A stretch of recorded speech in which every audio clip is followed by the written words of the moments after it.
नमस्कार, आप देख रहे हैं प्राइम न्यूज और मैं हूं आपके साथ मोनिका गुप्ता। किताब का कांड। मेरठ के प्रतापपुर में एनसीईआरटी की नकली किताबें छापने के मामले ने तूल पकड़ लिया है। पुलिस और एसटीएफ की टीम द्वारा संयुक्त रूप से अब जगह जगह कार्रवाई की जा रही है। इसी कड़ी में आज बागपत के बड़ौद जिले में एसटीएफ की टीम ने वीके प्रकाशन पर छापा मारा है। हालांकि यहां टीम को फर्जी किताबों का जखीरा नहीं मिला, वहीं मेरठ में अवैध एनसीईआरटी किताबें मिलने के मामले में सपा पार्टी के जिला अध्यक्ष ने सरकार के खिलाफ जिला अधिकारी कार्यालय पर प्रदर्शन वो कर रहे हैं। आपको बता दें कि करोड़ों के अवैध कारोबार में बीजेपी नेताओं की गिरफ्तारी न होने पर प्रदर्शन उनका यहां पर जारी है। करोड़ों की नकली किताबें मिलने पर एक्शन में है प्रशासन। किताब कांड पर घमासान मचा हुआ है। किताब कांड पर प्रशासन अब सख्त होता हुआ नजर आ रहा है। आपको बता दें कि लगातार इसी तरह के छापेमारी हो रही है। कहां कहां नकली किताबें छापी जाती हैं एनसीईआरटी की, यहां पर अब तफ्तीश प्रशासन की जारी है। तस्वीरों में आप देख सकते हैं किस तरीके से लगातार प्रशासन जो है वो एक्शन मोड में है और लगातार जगह जगह जाकर अब छापेमारी की जा रही है, तफ्तीश की जा रही है कि किस तरीके से ये जो नकली किताबों का जो पूरा कालाबाजारी होती है वो कहां कहां उसके नेटवर्क फैले हुए हैं। इन तमाम चीजों को ध्यान में रखते हुए प्रशासन जो है वो एक्शन मोड में है। किताब कांड पर प्रशासन अब सख्त होता हुआ नजर आ रहा है। मेरठ के बाद जगह जगह प्रशासन की छापेमारी होती हुई नजर आ रही है। राहुल चौहान हमारे सहयोगी बागपत से लाइव जुड़े हैं।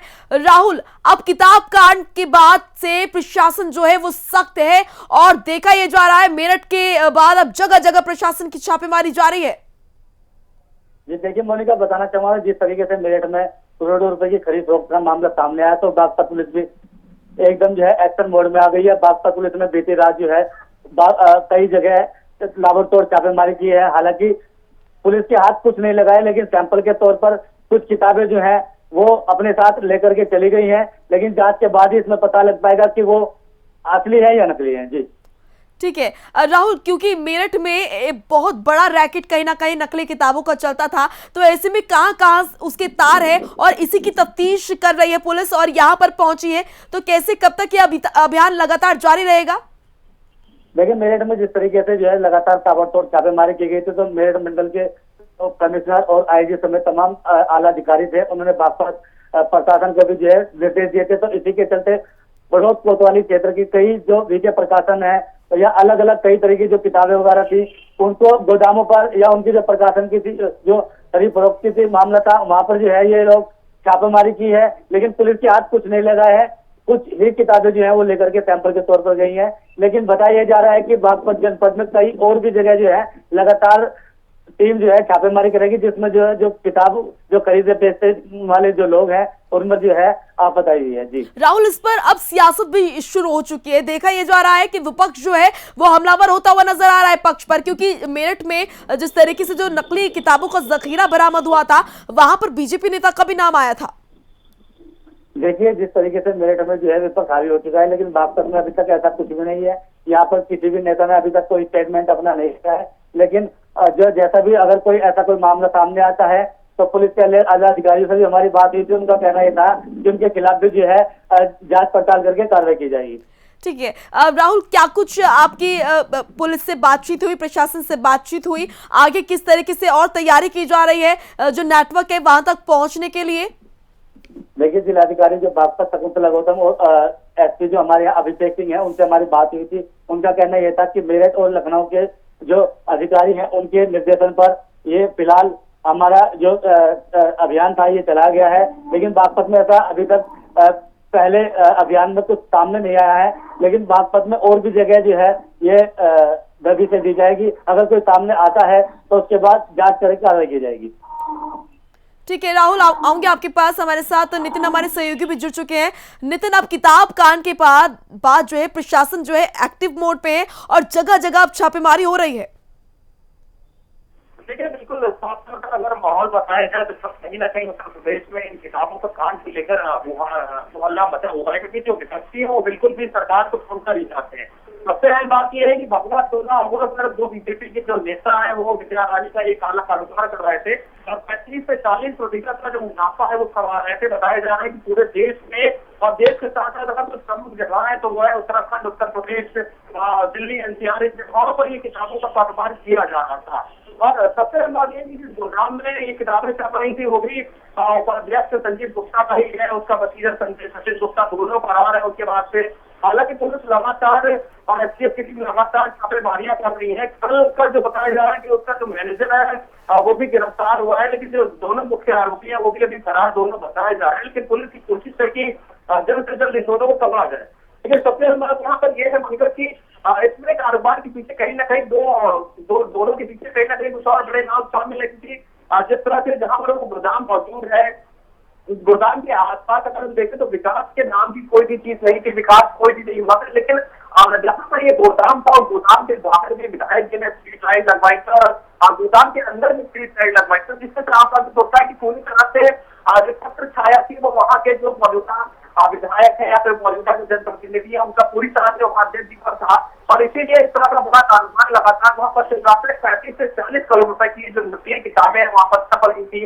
एनसीईआरटी की जो लोगो होता है वो लोगो भी वहाँ पर कई सारी चीजें जो वहाँ पर इस चीज को मिली है और इससे साफ साबित होता है कि कहीं ना कहीं और नाम इससे जुड़े हुए हैं और इसकी वजह से अभी भी ये जो दोनों मुख्य आरोपी है वो आसानी से फरार है। पुलिस हालांकि आधार पकड़ लगी हुई है, लेकिन अभी तक कोई भी बड़ी कामयाबी पुलिस को नहीं मिली है। मैनेजर की गिरफ्तारी अभी तक हुई है। बनकर बिल्कुल नितिन, तो कहीं ना कहीं ये दिखता हुआ नजर आ रहा है कि प्रशासन की शह पर ये तमाम चीजें हो रही थी, ये काला बाजारी जो है वो हो रही थी।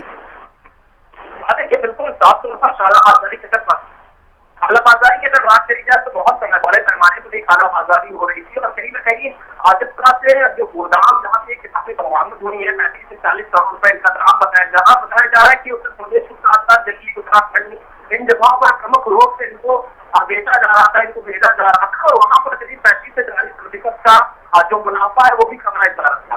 दूसरी बात यह है कि गोदाम में किताबें छप रही थी, गोदाम के बाहर भी जो मेन मुख्य आरोपी बताया जा रहा है संजीव गुप्ता, उसका उपाध्यक्ष के नाम का दीवार पर जो है वो पेंटिंग भी है जिस पर लिखा हुआ है भारतीय जनता पार्टी उपाध्यक्ष संजीव गुप्ता।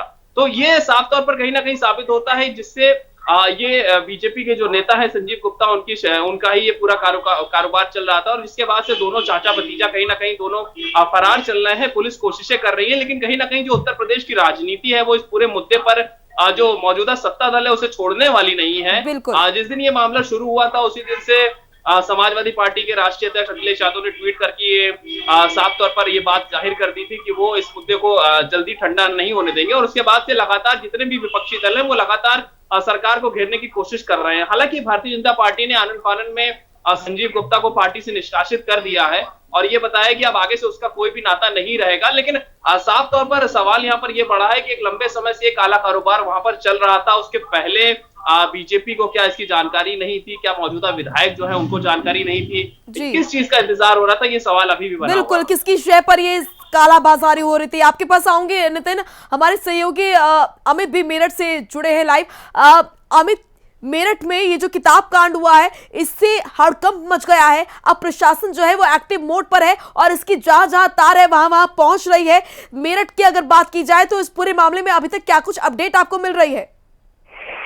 जी बिल्कुल, बदला जिस तरह शुरुआत मेरठ से हुई थी, मेरठ के प्रतापपुर में नकली किताबों का ये कारोबार पाया, इसमें बीजेपी पार्टी के लोग के नाम सामने आए हैं। उसको लेकर मेरठ की बात की जाए तो विपक्ष पार्टी भी यहाँ तक तर्क अपना पेश कर दिया है। यहाँ सपा पार्टी के जिला अध्यक्ष राजकमल चौधरी जी यहाँ सपा जो पार्टी आज प्रदर्शन कर रही है इस चीज को लेकर उनका साफ तौर से कहना है कि जहाँ की प्रशासन जो है पुलिस प्रशासन है बीजेपी पार्टी के दबाव में आकर कोई कार्रवाई नहीं कर रही है। गरीब लोगों को जो मजदूरी करते थे उनको गिरफ्तारी करके एकीश्री कर रही है। साथ साथ इस बड़े मामले में बीजेपी पार्टी के कई लोगों के नाम भी आए हैं। हालांकि बीजेपी पार्टी जो मेरठ महानगर उपाध्यक्ष थे उनको निष्कासित कर दिया पार्टी से, लेकिन उसके बाद भी जो साफ तौर से सपा पार्टी का ये कहना है कि बीजेपी पार्टी लोगों को ऐसे निकाल तो रही है, लेकिन पुलिस जो मौजूद है वो पूरे मामले को जो तफ्तीश ना सही से नहीं कर पा रही है, और जरूर उनपे सरकार का जो सत्ता का दबाव है।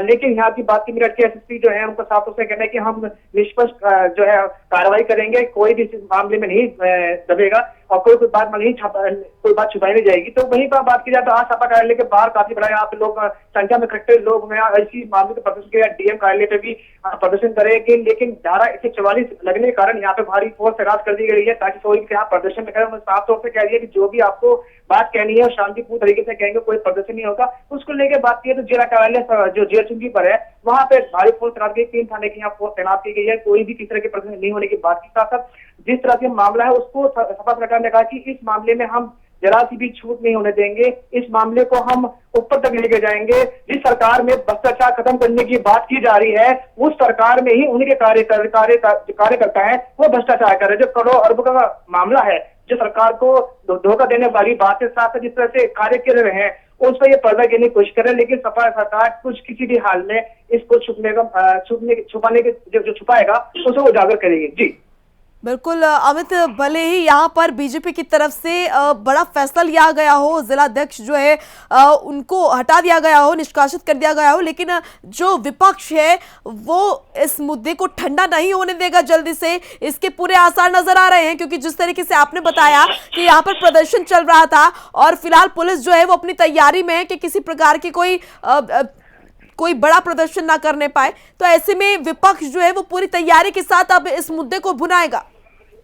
बिल्कुल, और इससे बिल्कुल पूरी तैयारी कर रखी है, बैनर हाथ में रखे हैं और साथ साथ उसे ये कहना है कि जिस सरकार में भ्रष्टाचार खत्म करने की बात की जाती है, जो भी लगातार ये कहते हैं कि मेरी सरकार है, सब बीजेपी पार्टी हमेशा भ्रष्टाचार के खिलाफ रही है, तो उन्हीं के पार्टी जो कार्यकर्ता है वही भ्रष्टाचार कर रहे हैं, तो उनके खिलाफ कार्रवाई क्यों नहीं हो रही है। साफ तौर से ये कहा गया है कि जब बीजेपी पार्टी मेरठ की बात की जाए, सत्य प्रकाश अग्रवाल जी विधायक है, यहाँ के कैंट विधायक है, उनके भतीजे का भी नाम आ रहा है कि उसके जो पार्टनरशिप है इस मामले में उसकी गिरफ्तारी क्यों नहीं हो रही है। अभी जो लगातार 2 लोग जो है फरार हैं, बाकी जो जहाँ मजदूर थे, जो गरीब लोग वहां काम करते थे, मजदूरी करते, उनको वहां पे पकड़ के गिरफ्तारी करके अगर इतनी शी करी पुलिस, तो हम इस मामले को ठंडा होने नहीं देंगे और लगातार इसका विरोध करेंगे, इसका प्रदर्शन करेंगे और हर हाल में उन लोगों को बेनकाब करेंगे जो इस षड्यंत्र में सबसे अहम अपनी भूमिका रखते थे। क्योंकि 2 लोग जो फरार बताए गए हैं अभी तक कोई गिरफ्तारी नहीं, यहाँ तक कि साफ तौर से जो सपा पार्टी के जिला अध्यक्ष हैं राजपाल जी, उनको साफ तौर से कहा कि इसमें विधायक का जो भतीजे का साफ तौर से नाम आ रहा है, बेटे की पार्टनरशिप भी बिल्कुल साफ तौर से जाहिर हो रही, तो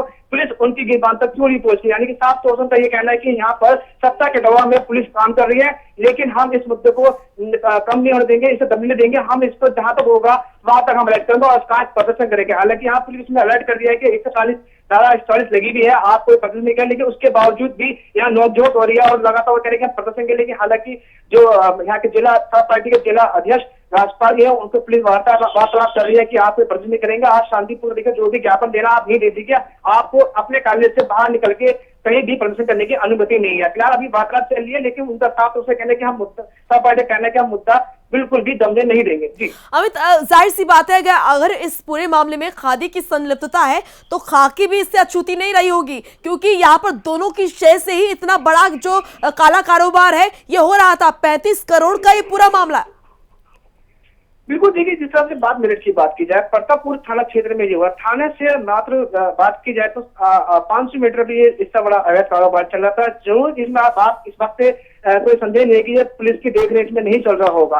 ये इसी मुखबरी पे काम हो जाए, एसटीएफ की टीम वहां पहुंची है, उसके बाद ये मामला हाईलाइट होगा और जब ये लोगों के नाम उजागर हुआ, मालूम पड़ा कि बीजेपी पार्टी के ही लोग मिलजुल के काम कर रहे थे, तो ये काफी मामला हाईलाइट हो गया और उसके बाद यहाँ पे लगा था उस चीज का प्रदर्शन हो रहा। बात करें पुलिस की मिली भगत की, तो इस बात को लेकर मेरठ के एसएसपी ने भी प्रतापपुर एसओ भी जांच बिठाने की बात की है, क्योंकि उन्होंने कहा है कि जितना बड़ा कारोबार चल रहा है ये एक दिन के नहीं कई साल से चल रहा था, तो इसकी जांच पड़ताल जो होगी कि अगर उनको जानकारी है, कोई भी पुलिसकर्मी मिली भगत दिखाई देते तो उससे भी सूचित कार्रवाई की जाएगी। जी बिल्कुल, अमित आऊंगी आपके पास। हमारे सहयोगी नितिन भी लगातार हमारे साथ जुड़े हैं। नितिन, जो ये पूरा मामला दिख रहा है, जिस तरीके से आपने देखा होगा मेरठ में एक बड़ा जखीरा जो है नकली किताबों का पाया गया, ऐसे में ये तो साफ हो गया है कि ये सिर्फ यहाँ तक सीमित नहीं होगा, प्रदेश में न जाने कहां कहां ये कालाबाजारी हो रही होगी। देखिए, प्रदेश में कहाँ-कहाँ ये कालाबाजारी हो रही होगी वो अलग चीज़ है। दूसरी चीज़ ये है कि दूसरे प्रदेशों में भी इसकी कालाबाजारी हो रही होगी। दूसरे प्रदेशों में भी कहीं न कहीं इस तरह के प्रिंटिंग प्रेस बनाए गए होंगे, क्योंकि जिस तरह से ये सत्ता दल से कहीं न कहीं जुड़ा हुआ मामला है, तो उपाध्यक्ष जी कहीं न कहीं कोशिश यही कर रहे होंगे कि पूरा जो उनका कारोबार है, वो दूसरे प्रदेशों में भी फूले-फले, और इसी को देखते हुए दिल्ली के साथ-साथ उत्तराखंड में भी जो कुछ ऐसे अधिकारी भेजे गए हैं, जो वहाँ पर जी। जाँच पड़ताल कर रहे हैं और किताबों की जाँच कर रहे हैं। दूसरी अहम चीज़ है, ये मामला पुलिस के साथ-साथ कहीं न कहीं अन्य विभागों से भी जुड़ा हुआ है, जिसमें हम अगर देखें तो जीएसटी विभाग भी मेन है, टैक्स विभाग भी मेन है, क्योंकि जीएसटी विभाग ये जानने की कोशिश कर रहा है कि जो रॉ मटेरियल उपाध्यक्ष जी खरीद रहे थे, जो जिनसे किताबें छप रही थी, क्या उस पर उन्होंने जीएसटी चुकाई है या नहीं जीएसटी चुकाई है, वो कैसे सामान उनको मिल जा रहा था। इसके अलावा जो प्रिंटिंग प्रेस में जो इंक यूज हो रही थी या फिर जो थिनर यूज हो रहा था, उन सारे सामानों पर भी क्या किसी प्रकार का कोई टैक्स दिया जा रहा है कि नहीं दिया जा रहा था अब तक। तो ये सारा जो कुल मिलाकर जो जितने भी विभाग इससे जुड़े हुए हैं, वो सारे विभाग अब जांच पड़ताल में लग गए हैं और अपनी अपनी टीमों से वो अलग अलग प्रदेशों में लोगों को भेज रहे हैं, अधिकारियों को भेज रहे हैं, ताकि वहां पर भी जांच पड़ताल की जाए। दूसरी अहम बात यह है कि कहीं ना कहीं अंदर खानों से यह खबर निकलकर सामने आ रही है कि एसआईटी के तहत इसकी जांच कराई जाएगी और एसआईटी में कई प्रदेशों के साथ साथ कई विभागों के जो प्रमुख अधिकारी होंगे उनको भी इसमें जगह मिलेगी और ये सारे अधिकारी इसमें मिलकर इसकी जांच पड़ताल करेंगे, जिसमें जीएसटी के अधिकारी होंगे, जिसमें टैक्स के अधिकारी होंगे, इनकम टैक्स जुड़े हुए जो भी लोग होंगे वो भी होंगे। तो कई सारे प्रमुख अधिकारियों से मिलकर ये एसआईटी की टीम बनाई जाएगी और उसके बाद इसकी जांच पड़ताल की जाएगी, क्योंकि बताया जा रहा है कि दिल्ली, उत्तराखंड, इसके साथ साथ कई और प्रदेशों में उपाध्यक्ष संजीव गुप्ता का ये पूरा जो काला कारोबार था वो फैला हुआ था।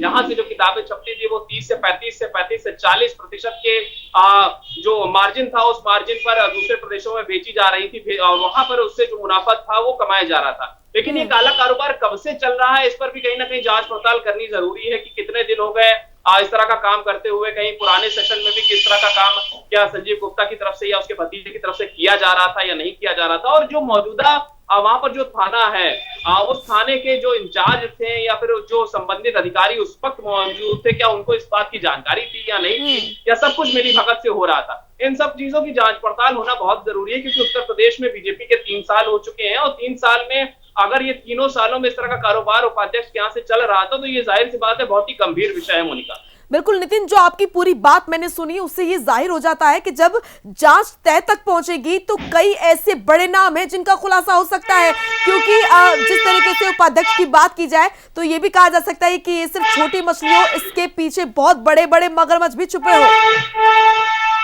देखिए, बिल्कुल साफ तौर पर इसमें एक बहुत ही बड़ा जो गिरोह है, बहुत ही बड़ा जो रैकेट है वो काम कर रहा है। सबसे अहम बात ये है कि ये जो किताबें छप रही थी, इन किताबों को कहाँ बेचा जा रहा था, किस फर्म में बेचा जा रहा था और उस फर्म के तहत वो किताबें कहाँ जा रही थी, उन फर्मों का भी पता लगाना बहुत ही जरूरी है।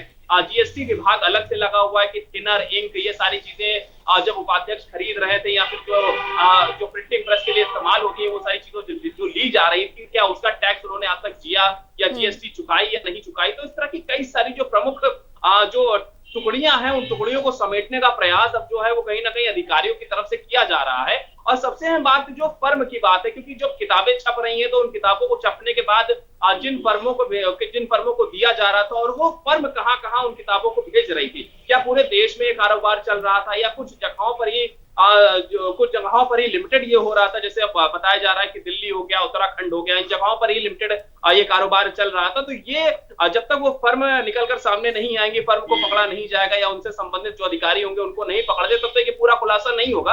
हालांकि मैनेजर की गिरफ्तारी हुई है, पुलिस अपनी कोशिश कर रही है कि अब जल्द से जल्द एसटीएफ के साथ मिलकर छापेमारियां करके जो उपाध्यक्ष और उनका जो भतीजा जो फरार चल रहा है उन दोनों को पकड़ा जाए और जल्द से जल्द कार्रवाई करी जाए। लेकिन अब देखना ये होगा कि कब तक पुलिस के जो लंबे हाथ हैं वो दोनों ही चाचा भतीजा को पकड़ते हैं और उसके बाद क्या कार्रवाई होती है क्या नहीं होती है, कि क्या ये मामला ठंडे बस्ते में चला जाएगा। हालांकि जो क्षेत्र में दूसरे जो विपक्षी दल के जो नेता हैं वो लगातार विरोध प्रदर्शन कर रहे हैं कि खाकी के ऊपर खादी का दबाव पड़ रहा है, खादी के ऊपर खाकी का दबाव पड़ रहा है। तो ये भी देखना होगा कि किस तरह से दबाव हो रहा है या नहीं हो रहा है या कितनी जल्दी कार्रवाई होती है।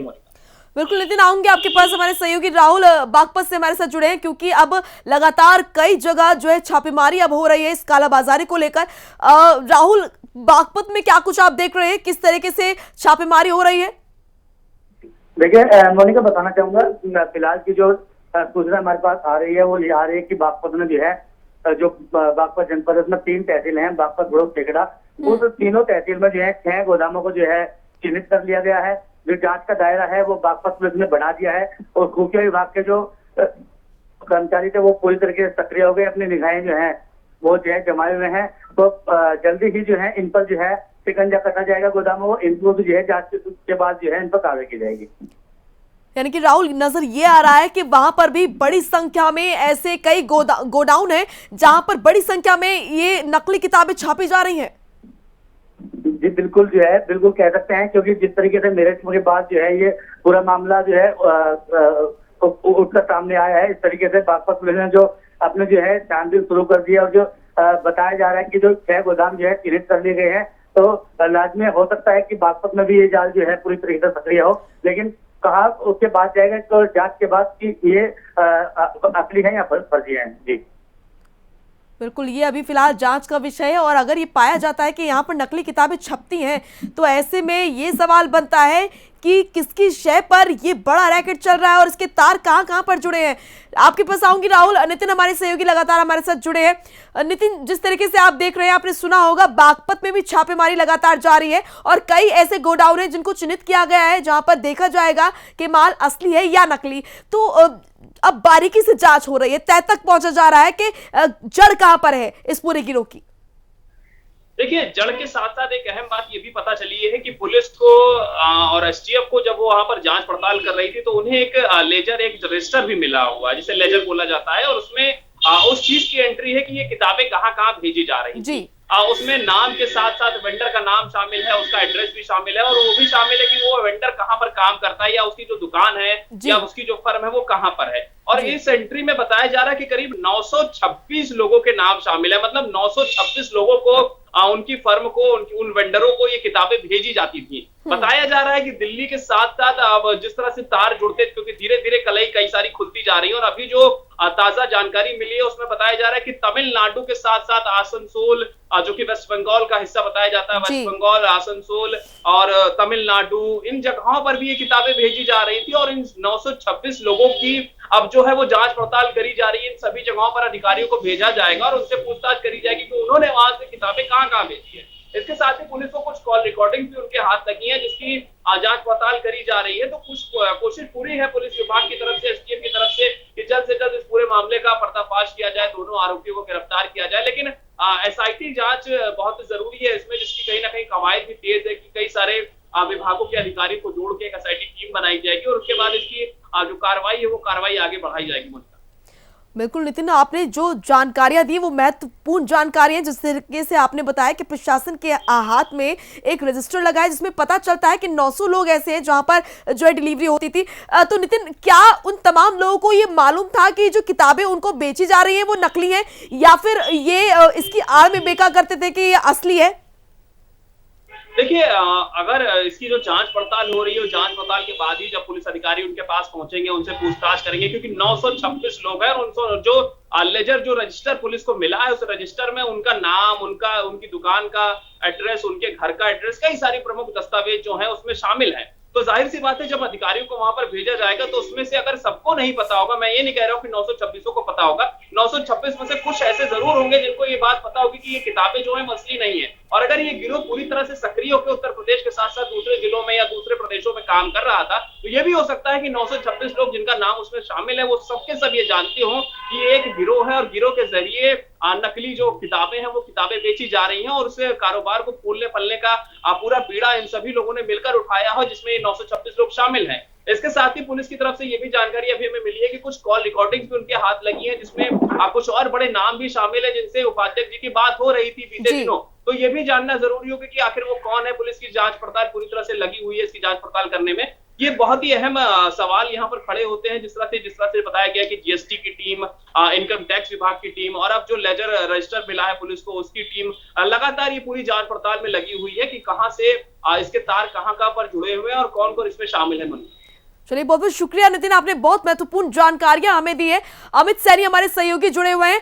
अमित, जैसे कि हमारे सहयोगी नितिन ने बताया कि तमाम राज्य हैं जहां पर इसके तार जो हैं वो जुड़े हुए हैं, इससे साफ होता है अमित कि पूरा समय दिया गया है इस कारोबार को फलने फूलने के लिए।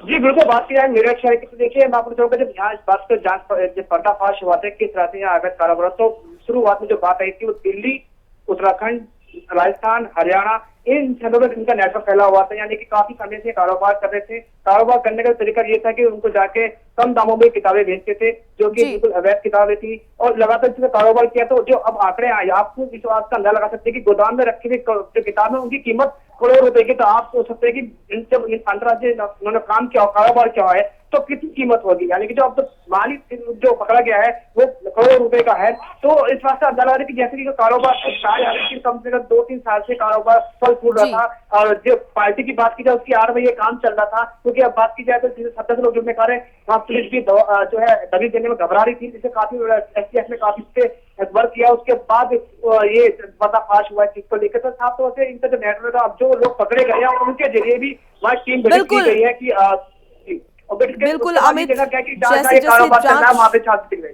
जैसे जैसे जांच हो रही है, दायरा और बढ़ रहा है और तार कहां जुड़े हैं ये खुलासा हो रहा है। बहुत बहुत शुक्रिया आपका अमित, तमाम महत्वपूर्ण जानकारी देने के लिए। राहुल, आपका भी बहुत बहुत शुक्रिया तमाम महत्वपूर्ण जानकारी देने के लिए। तो इस पूरे किताब कांड में जब जांच तह तक पहुंचेगी तब बड़े नामों का खुलासा होने की पूरी आशंका है, क्योंकि तमाम राज्यों में माना जा रहा है कि इस किताब कांड का, नकली किताबों का जो कारोबार है, ये इसके तार जुड़े हुए हैं। इससे साफ होता है कि इसको पूरा समय दिया गया था फलने फूलने का।